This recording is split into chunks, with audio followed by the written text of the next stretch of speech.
ജനി ജനി ജനി സീമ മണിക്കടി ജലസീ ജനി ജനി ജനി സീമ മണിക്കടി തലക്ക്. അരുൺ ഡി ജോസ് സംവിധാനം ചെയ്ത ബ്രൊമാൻസ് പേര് സൂചിപ്പിക്കുന്ന പോലെ അല്ലെ ട്രെയിലർ സൂചിപ്പിക്കുന്ന പോലെ ഒരു ഫൺ റൈഡ് ആണ് ഈ സിനിമ. അപ്പൊ ഇത് തിയേറ്ററിൽ കണ്ടിട്ടുള്ള അനുഭവമാണ് പങ്കുവെക്കുന്നത്. അപ്പോൾ ബ്രൊമാൻസ് എന്ന് പറയുന്ന സിനിമ ഈ യൂത്ത്ഫുൾ ആണ് മൂവി. അതായത് ഇതിന്റെ ക്യാരക്ടേഴ്സ് നമുക്കറിയാം, മാത്യു തോമസ്, സംഗീത് പ്രതാപ്, നമ്മുടെ യൂട്യൂബ് അല്ലെങ്കിൽ ഷോർട്സിലൂടെ ഒക്കെ വന്ന അംബരീഷ്, പിന്നെ ശ്യാം മോഹൻ, ഇങ്ങനെയുള്ള എന്താണ് യൂത്തിന്റെ ഐക്കൺസ് ആയിട്ടുള്ള താരങ്ങളാണ് ഈ സിനിമയില്. അതുപോലെ തന്നെ അർജുൻ അശോകനുണ്ട്, മഹിമ നമ്പ്യാരുണ്ട്. അപ്പോൾ ഒരു സ്റ്റെല്ലാർ കാസ്റ്റ്. ഇതിന്റെ കൂടെ കലാഭവൻ ഷാജോൺ എന്താണ് ചെയ്യുന്നത് എന്നുള്ള ഒരു ക്യൂരിയോസിറ്റി ഇതിന്റെ പോസ്റ്റേഴ്സും ഇതിന്റെ ട്രെയിലറും ഒക്കെ നമുക്ക് സമ്മാനിച്ചിരുന്നു. അപ്പൊ സിനിമയെ കുറിച്ച് ഒറ്റ വാക്കി പറഞ്ഞ ഒരു നോ ലോജിക് ഫൺ റൈഡ് ആയിട്ടാണ് സിനിമ ഫീൽ ചെയ്തത്. ഇതിന്റെ ഒരു ഫസ്റ്റ് ഹാഫ് നമുക്കൊരു 50-50 എന്ന രീതിയിൽ പോയെങ്കിലും സെക്കൻഡ് ഹാഫ് കംപ്ലീറ്റ്ലി വേറെ ട്രാക്കിലേക്ക് മാറി. ആ ഒരു ലൊക്കേഷനിലേക്ക് കഥ ഷിഫ്റ്റ് ആവുന്ന മുതൽ കംപ്ലീറ്റ് വൈബാണ് സിനിമ. അപ്പൊ ടെക്നിക്കൽ സൈഡിലാണ് നമുക്കറിയാം ബ്രില്യൻ്റ് ആയിട്ടുള്ള ടെക്നിക്കൽ സൈഡ്. ഇപ്പൊ അരുൺ ഡി ജോസിന്റെ ആ ഡയറക്ട് ചെയ്തെടുത്ത സീനുകളും സെറ്റുകളൊക്കെ നല്ല കളർഫുള്ളും ഒരു യൂത്ത് സിനിമയ്ക്ക് എന്താണ് വേണ്ടത് അതിന്റെ ചേരുവകളൊക്കെ കൊടുത്തുള്ള ആ ഒരു രീതിയിലുള്ള പ്രസന്റേഷൻ ആയിരുന്നു. പിന്നെ ചമൻ ചാക്കോയുടെ എഡിറ്റ്സ് ഒരു രക്ഷയില്ല. കറക്റ്റായിട്ട് എഡിറ്റിംഗ് നമുക്ക് ലാഗ് തോന്നാത്ത രീതിയിലും അതുപോലെ തന്നെ നല്ല ഫാസ്റ്റ് ആൻഡ് പേസി ആയിട്ടും സിനിമ നൈസായിട്ട് ചമൻ എഡിറ്റ് ചെയ്തിട്ടുണ്ട്. ഞെട്ടിച്ചടഞ്ഞത് ഗോവിന്ദ് വസന്തയുടെ മ്യൂസിക് സ്കോറാണ്. ഗോവിന്ദ് വസന്ത നമുക്കറിയാം, അദ്ദേഹത്തിന് അങ്ങനെയുള്ള കൂടുതലും വന്ന് ക്ലാസി ആയിട്ടുള്ള നമ്പേഴ്സ് ചെയ്ത് ഗോവിന്ദ് വസന്ത് ഈ സിനിമയിൽ വേറെ ലെവൽ സാധനമാണ് ചെയ്ത് വെച്ചിരിക്കുന്നത്.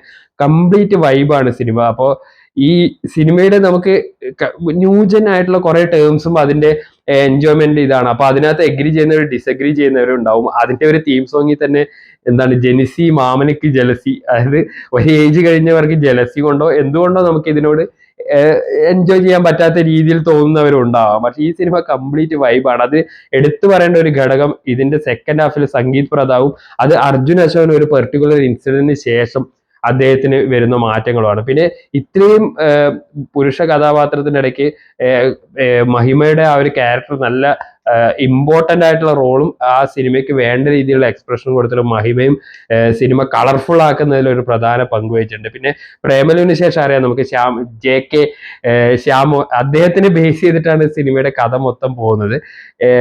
പിന്നെ ഷാജോന്റെ നല്ല ആ ഒരു എന്താണ് പറയുക, ആ സീനിയോറിറ്റി കാണിക്കേണ്ട സ്ഥലത്തും അങ്ങനെയുള്ള ഒരു പഞ്ച് കൊടുക്കേണ്ട സീനുകളിൽ ഷാജോണും അടിപൊളിയായിട്ട് ചെയ്തിട്ടുണ്ട്. അപ്പോൾ സിനിമയിൽ വന്ന ചെറിയ ക്യാരക്ടേഴ്സ് എല്ലാവരും അവരവരുടെ പാർട്ട് പോയിട്ടുണ്ട്. ഇത് നമ്മൾ പണ്ട് കാലത്ത് നമ്മൾ കാണുന്ന എന്താണ് ഈ അരം പ്ലസ് അരം അല്ലെങ്കിൽ മഴ പെയ്യുന്നു അതുമായിട്ട് കമ്പയർ ചെയ്യാൻ. അതുപോലെ നമ്മൾ പറയില്ല ഒരു കെയോസ് ആണ് മൊത്തത്തിലൊരു ആകെ കുഴഞ്ഞു മറിഞ്ഞ സിറ്റുവേഷൻസ്, കൺഫ്യൂഷൻസ്, അതിനിടയിൽ വരുന്ന യൂത്തിന്റെ ഇടയിലുള്ള എൻജോയ്മെന്റുകളും അവരുടെ ടെൻഷനുകളും അതൊക്കെ ഗംഭീരമായിട്ട് സിനിമ വളരെ സീരിയസ് ആയിട്ടുള്ള നമ്മളെ മോട്ടിവേറ്റ് ചെയ്യുന്ന സബ്ജക്റ്റ് ഒന്നുമല്ല സംസാരിക്കുന്നത്. പക്ഷെ 2-2.5 മണിക്കൂറിനടുത്ത് 2.25 മണിക്കൂറിനടുത്ത് നമുക്ക് കംപ്ലീറ്റ്ലി ടെൻഷൻ മറന്ന് എൻജോയ് ചെയ്യാനുള്ള സാധനങ്ങൾ ഈ സിനിമയിൽ. നമ്മൾ സിനിമയുടെ ചില സിനിമകൾ നമ്മൾ അങ്ങനെ കാണാൻ ആഗ്രഹിക്കുന്നതാണ്. തിയേറ്ററിൽ ആ ഒരു ഫണ്ണായിട്ട് വാച്ച് ചെയ്യാൻ പറ്റിയ രീതിയിൽ ബ്രൊമാൻസ് സിനിമ വന്നിട്ടുണ്ട്.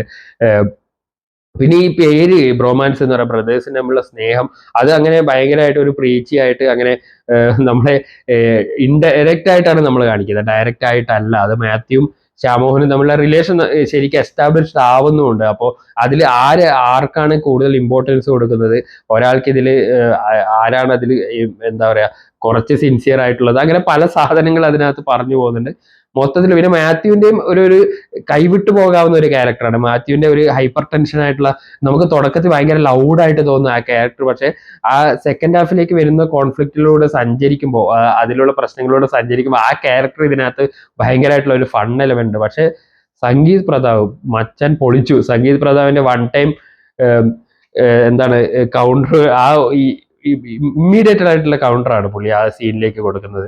അതൊക്കെ ഓരോന്ന് എടുത്തു പറഞ്ഞു കഴിഞ്ഞാൽ സീൻ വൈസ് സ്പോയിലർ ആയി പോകും. പിന്നെ കുടകിൽ സെറ്റ് ചെയ്ത ആ ഒരു വില്ലനും ശരിക്കും നമ്മുടെ കന്നഡ സിനിമ ഹൊമ്പാലെ യൂണിവേഴ്സിൽ നിന്ന് ഇറങ്ങി വന്ന പോലത്തെ അദ്ദേഹത്തിന്റെ സ്ക്രീൻ പ്രസൻസും ഒരു ട്രാൻസ്ലേറ്ററും അവരും നല്ല ഫണ്ണി ആയിട്ട് തന്നെ സിനിമയ്ക്ക് വന്നിട്ടുണ്ട്. അപ്പോൾ അധികം സീരിയസ് ഒന്നും അല്ലാത്ത എന്നാൽ നല്ല ഒരു ഫൺ ത്രില്ലർ എന്ന് വേണമെങ്കിൽ പറയാം. ഒരു ത്രില്ലിങ് എലമെന്റ് കൂടെ സിനിമയ്ക്ക് സമ്മാനിച്ചിട്ടുണ്ട്. അപ്പോൾ നിങ്ങൾ അങ്ങനത്തുള്ള ഫൺ റൈഡുകൾ, നോ ലോജിക് ഫൺ ഇഷ്ടപ്പെടുന്ന, ആ ഒരു യൂത്ത്ഫുൾനെസ് ഇഷ്ടപ്പെടുന്ന, കളർഫുൾ ഡ്രാമകൾ ഇഷ്ടപ്പെടുന്നവർക്ക് ഒരു മസ്റ്റ് വാച്ച് ആയിട്ടാണ് ബ്രൊമാൻസ്. ശരിക്കും തിയേറ്ററിൽ എൻജോയ് ചെയ്തു.